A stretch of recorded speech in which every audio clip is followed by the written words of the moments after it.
Welcome to the Know Your Legacy podcast. And today's episode is going to be all about networking with other legends, basically understanding the fundamentals of what it takes and what it means to network with other legends and how you can do that. So I'm going to share the things that have worked for me over the last 5 or 6 months that I've learned along my journey that have helped me build up the guests and the individuals that I speak to for the podcast series that I've done so far.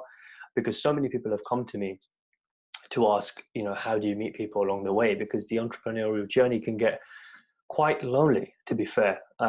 If anyone has pursued their dream or passion for an extensive period of time, you'll know that at some point your friends and family will drop off, or at least a few of them might, and you'll find yourself being alone, whether that's in your vision or in your day-to-day practical work and execution of what you're doing.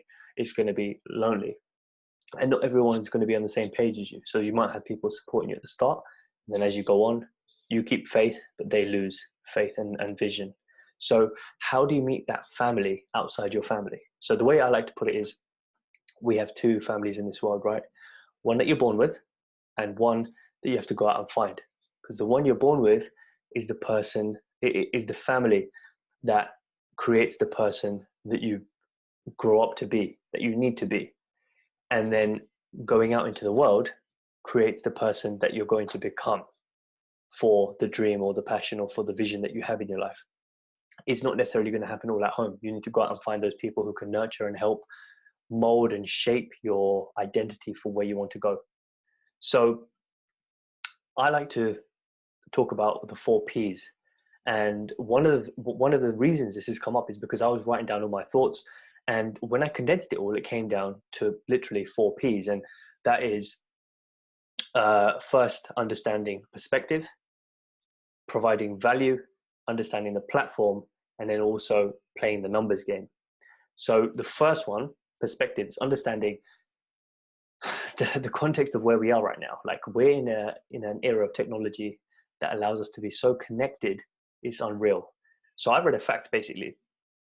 In 1995, there were 16 million users online using the internet. Now, in 2018, or I think this was end of the 2017, there's nearly 4 billion users connected online. That's a massive shift in just 2 decades. So you can now reach people without having to travel and go meet them face to face. That's 4 billion people you can connect to directly. And understanding that will allow you to appreciate the fact that it's never been easier to network and meet people. So with that in mind, let's move on to the second one, which is platform. I know I said providing value, but platform.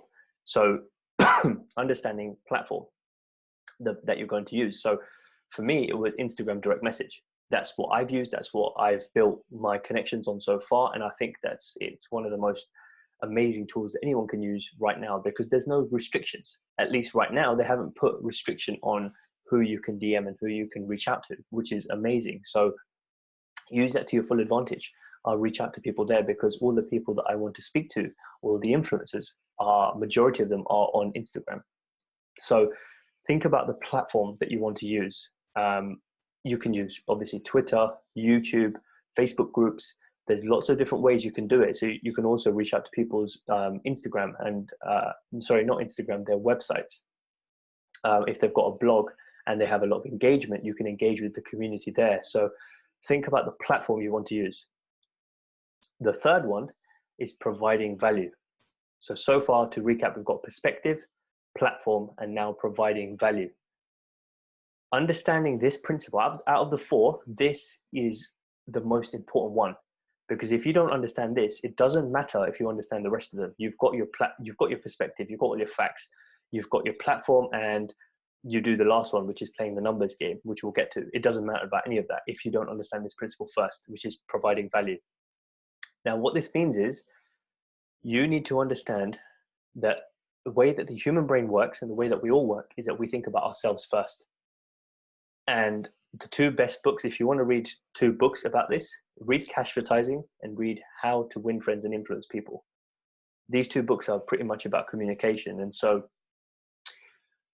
the fundamental principle of providing value is that understanding that the other person is interested in themselves more than they are interested in you.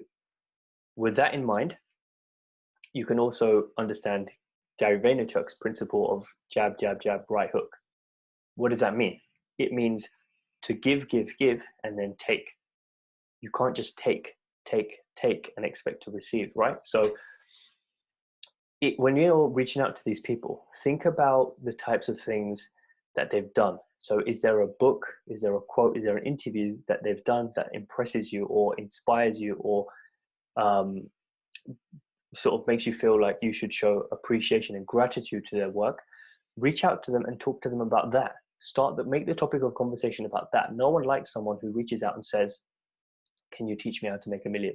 How did you become successful? They're very broad questions that are not opening up the conversation too much. Think about how many other DMs that person might be getting.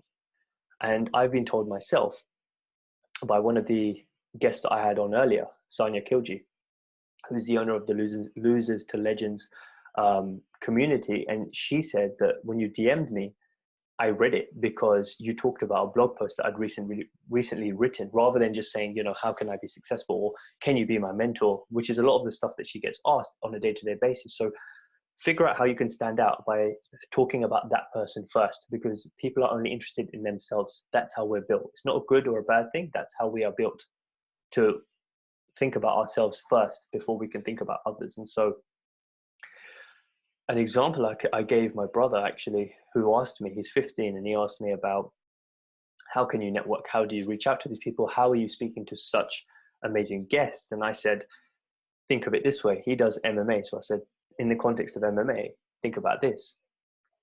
If someone was to come up to you in the street and say, hey, I've seen some of your MMA classes. I've seen the way that you fight, and I've seen your sort of fighting style. This is what really interests me about your style compared to others. I liked this particularly about your style. Can you teach me, because I am interested in getting into MMA? Compared to someone who says, yo, that's a cool t-shirt, where did you buy that? Or can you teach me how to fight? They're two different questions entirely. One shows so much more interest, and the other one is very surface level. So he naturally said, I'll speak to the first person. And so he then understood, okay, I need to be someone who shows interest in the other person. That's how you naturally become an interesting person, when you take interest in others. Now, moving on to the fourth one, which is playing the numbers game. When you reach out to everyone, not everyone is going to respond, and that's okay. That's just, that person might be busy. They may not be checking their emails frequently or their direct messages frequently. So to have the best chances of having responses, reach out to as many people as you can. Don't just rely on one or two or three. Reach out to as many as possible, because what you want is to build up an eventual pipeline of contacts that you can speak to. So, for example, when I speak to podcast guests or potential podcast guests, I make sure that I reach out enough so that I have enough to book for the next 2 to 3 to 4 weeks.